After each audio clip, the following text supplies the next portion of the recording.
Nuk i ecë një punë e mirë, kur për shembull nuk i përgjigjet Allah në ndonjë dua, po falna, po ngjynoj, haram s'kum bo, se di pse. Qështu kur thot për shembull, apo lavdrohet apo qërtohet? Para Allahut apo lavdrohet? Apo lavdrohet. Sa e s'po thot për shembull, s'po thot me siguri dikon e kum shkele, kum bo, e s'po thot qështu, pse po i përmen punë të mira? Pse po don, domethënë, me u lavdru para Allahu xhalla xhelalu që me një anë unë jam i kënaqur me caktimin ton, ama nuk po di pse po më bëva kjo. E qysh lidhet kjo me vetë, a lidhet? Edhe i kënaqur me caktimin të Allahut, edhe Allah din më së miri, jo Allah din më së miri. Ama masoj apo ti ka një rresht, s'nalet topën.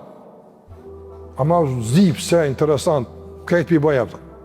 Atë sa bëva kjo shumë pyetje vinë afton për njerëzve, ato që ka s'po më shkojnë po mirë, të valla këtë pi bëj afton. Krejt? Jo s'di sa që këtë pi bën më loptë. Ti ku ke mirë ti? Apo ti ke mirë?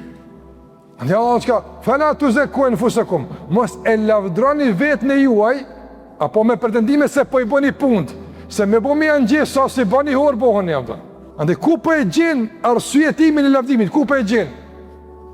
Për shembull, a mund të jetë namazi jon arsye për të lavdruar për Allah se sa rab mirë këtë o Zot, i lëm me ti për të rab çiki aftë. A mundesh me thënë Allah që shtop? Nuk mundesh Allah.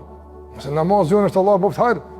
Na falim si obligim, po me bë me i në rëngjenet veç njerëzve, jo të Allah xhallahu ala për shembull, çysh kish me vlerësu namazin ton për shembull Evzaiu rahimullah, Sufjan e-Thauri rahimullah, dhe këta.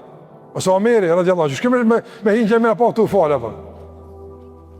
Dhe të vëzër, fala tuzaku anfusakum. Gjithmonë kuptoj se ka hapësira për me qortu veten, për me një keqardhje, për pendim. Për të thënë kur mos më se procesi i largimit nga mëkatet dhe përmirësimit është fazë e përmbyllur. Tash veç po i pres begatit e Allahut deri në vdekje dhe pastaj me vazhdon në xhenet. Jo, vëllai, sa çështë Allah. Gjithmonë që janë përmirësuar, gjithmonë që janë rregulluar.